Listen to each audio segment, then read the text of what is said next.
ऐसे समझ कर करके ये कर्म की फिलॉसफी कहो या कर्म की थ्योरी कि तुम्हारे कर्म का खाता कैसा चलता है, उसको कैसे बनाओ, उसको ठीक रीति से बनाने के ज्ञान को समझो। तो अभी ये बैठ कर करके शिक्षा देते हैं कि तुम्हारे बनते तो रहते ही हैं, एक भोगते रहते हो, दूसरा बनाते रहते हो, तो क्यों नहीं तुम अपना कर्म को स्वच्छ बनाओ जिसके आधार से तुम सदा सुख को प्राप्त करो।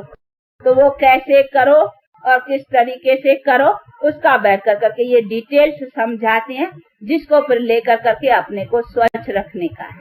तो ये सभी है चीजें जिसको बहुत अच्छी तरह से समझने का है, क्योंकि यहाँ कोई ये कॉमन सत्संग, यहाँ कॉमन कोई चीज नहीं है, बस आया 2 वचन सुना, यहाँ कोई दर्शन करना है, यहाँ कोई देखने की चीज है, यहाँ कोई दर्शन वर्शन की बात नहीं है।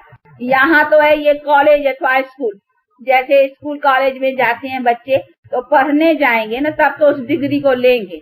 बाकी ऐसे नहीं है टीचर को देखने जाएंगे, यहाँ दर्शन करने जाएंगे, यहाँ देखेंगे, देखने से कोई डॉक्टर को देखने से कोई डॉक्टर थोड़ी हो जाएगा। हाँ, तो नहीं, पढ़ना होता है, नॉलेज को समझ कर करके उस डिग्री को तभी प्राप्त करेंगे। तो ये भी पढ़ाई है, ये भी समझने की बात है। बाकी खाली देखने से तो कुछ, देखने के लिए तो भगवान भी सामने हो जाए ना। तो भगवान में देखो, अर्जुन के सामने भगवान था ना गीता में। हाँ, गीता का जो ये बनाया हुआ है तो उसके देखो अर्जुन के सामने भगवान था, लेकिन सामने होते भी फिर उसको ज्ञान देना पड़ा ना, भगवान को भी डायरेक्ट ज्ञान देना पड़ा, समझाना पड़ा।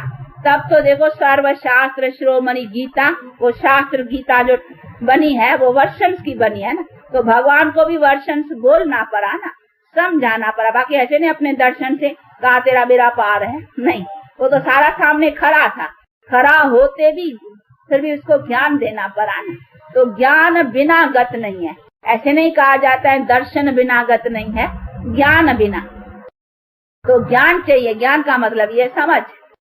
तो ये बातें समझने की हैं और समझ कर करके अपने प्रैक्टिकल लाइफ में लाने की बात है।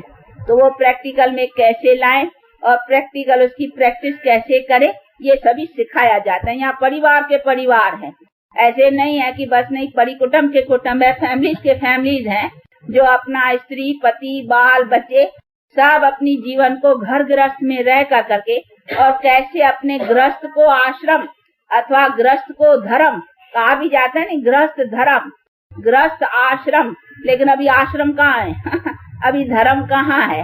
अभी तो अगर गृहस्थ को कहा जाए ना अधर्म तो कह सकते हैं, क्योंकि विकारों का है ना।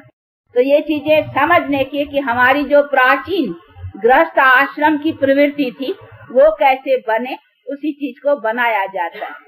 तो उसके लिए ये सभी बातें समझने की है और समझ कर करके प्रैक्टिकल उसी चीज को कैसे लाना है लाइफ में, वो लाइफ बनाने की बातें हैं।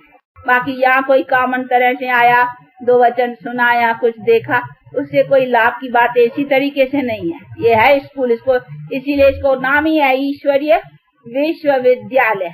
देखो बाहर बोर्ड पर भी है ना, तो ये विद्यालय है, परंतु किसका? ईश्वर का, क्योंकि यहाँ पढ़ाने वाला स्वयं परम पिता परमात्मा स्वयं पढ़ा रहा है। हम सब स्टूडेंट्स हैं, हमको पढ़ाने वाला वो निराकार है जो बैठ कर करके पढ़ाता है और नॉलेज देता है कि कैसे हम अपने कर्म को, क्योंकि कर्म के गति को सवाय परमात्मा के और कोई समझा नहीं सकता है। मनुष्य तो सभी कर्म के चक्कर में है ना, वो तो सभी कर्म के भोग में है, इसीलिए जो कर्म अकर्म विकर्म से अलग है ना वही तो समझा सकेगा, लेकिन कर्म की गति क्या है। बाकी तो मनुष्य सभी कर्म के गति के चक्कर में है, इसीलिए जो चक्कर में है वो नहीं समझा सकेंगे, जो चक्कर से बाहर है वही तो समझा सकेगा ना। तो इसीलिए वो बाप जो कर्म के गति से बाहर है वो कभी न दुर्गति में आता है न उनको सदगति चाहिए, वो तो सदगति और दुर्गति से अलग है। बाकी हम मनुष्य दुर्गति में भी आए हैं, देखो पाप की दुनिया, तो देखो हम पाप में आ गए हैं ना।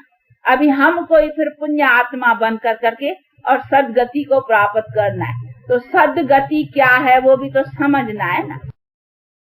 तो ये सभी चीजें को समझना है कि सदगति भी जीवन में है, ऐसे नहीं जीवन से बाहर है। जैसे कहीं समझते हैं ज्योति ज्योत समाना है, यहाँ कहाँ हमको जाकर करके बैठ जाना है, नहीं, दुनिया यही है, इधर ही आना है। परंतु वो दुनिया सदगति की थी, अभी ये दुनिया है दुर्गति की। इसीलिए गीतों में भी देखो आते हैं ना, अभी ले चल, अर्थात हमको अभी उसी दुनिया में अथवा उस दुनिया को अभी ले आ जिस दुनिया में हम सदा सुखी थे। तो दुनिया थी, सुख की भी दुनिया है। ऐसे नहीं है कि सुख कोई ज्योति जोत समाने में है, नहीं, सुख की भी दुनिया थी जैसे दुख की दुनिया है। तो हमारे जीवन में हमको सुख था, और सुख ऐसा था जिसमें कभी कोई दुख नहीं था, जिसको ये कहते हैं कि एवर हेल्दी, एवर वेल्दी और एवर हैप्पी। क्योंकि कई बेचारे ये भी नहीं समझते हैं कि सुख हमको हो भी कैसे सकता है। सुख और दुख का भी अर्थ समझना चाहिए, हमको दुख क्यों है जीवन में। आज हमारे जीवन में अगर रोग नहीं होता, हमारे संसार में अकाले मृत्यु नहीं होता, निर्धनता नहीं होती, ये लड़ाई झगड़े नहीं होते, फिर तो संसार अच्छा है ना। हा? ये लड़ाई झगड़े की बातें न होती, न सब कुछ ये सब हंगामे होते, और न हमारे पास अकाले मृत्यु आता। हम अपने टाइम पर शरीर छोड़ते और शरीर लेते, और कभी कोई रोग आदि होता ही नहीं, न ये डॉक्टर्स न हॉस्पिटल, ये सब चीजें होती ही नहीं, और ये सभी निर्धनता आदि की बातें भी नहीं होती। सब अपने खाने पीने में अच्छे सुखी होते, सबको अपने सुख के साधन कंप्लीट पूरे होते, राजा प्रजा सब सुखी होते, फिर तो संसार अच्छा है ना। फिर तो नहीं कहते ना कि संसार में दुख है। तो दुख के कारण तो यही है ना। तो मनुष्य को समझना चाहिए कि हम काले संसार में दुख का कारण कौन सा है।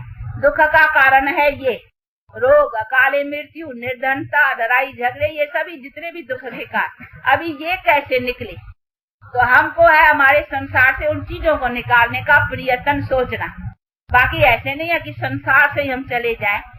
इसका मतलब ये नहीं है कि संसार में सदा ही ये चीजें हैं, नहीं। ये रोग आदि, अकाले मृत्यु, ये सब पीछे आया है।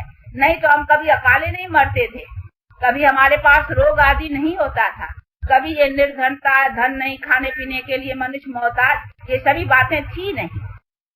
हमारी प्रकृति पूरी दासी थी, हमको सब सुख के। कभी ये अर्थक्वेक्स नहीं होती थी, कभी ये फ्लड्स नहीं होता था, ये सभी बातें होती नहीं थी। लेकिन आज सब कुछ होता है। मनुष्य को हर चीज से अभी दुख हो रहा है। क्यों दुख हो रहा है? क्योंकि मनुष्य कर्म भ्रष्ट है ना।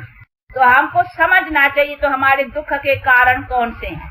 तो ये भी चीजें समझने नहीं, बाकी ऐसे नहीं खाली दुख सुख, पर तो समझना चाहिए दुख होता ही क्यों है और किस कारणों से दुख है।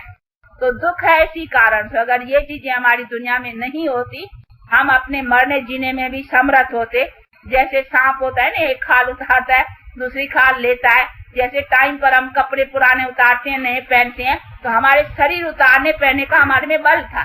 बाल, युवा, वृद्ध जब स्टेज पूरी होती थी तो हम टाइम पर अपने शरीर को अपने आप छोड़ते थे और नया शरीर लेते थे। लेकिन आज नहीं है, अभी बैठे हैं, हाँ अभी अभी मर गया, हाँ कोई ऐसा एक्सीडेंट हो जाते, कई ये सभी अकाले मृत्यु होते ही है ना।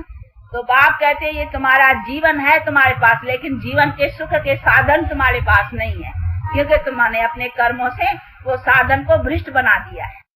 इसीलिए बाप कहते हैं अभी अपने कर्म को श्रेष्ठ करो, तो फिर तुम्हारे जीवन में सदा सुख रहेंगे। तो वो कैसे रहे उसका बेहतर करके तरीका समझा। तो अभी इसी बातों को तो प्रैक्टिकल समझना है, और प्रैक्टिकल उसके प्रैक्टिस में आकर करके अभी उसका क्या उपाय करना है, वो सभी बातें समझ करके अपने जीवन में लाने हैं।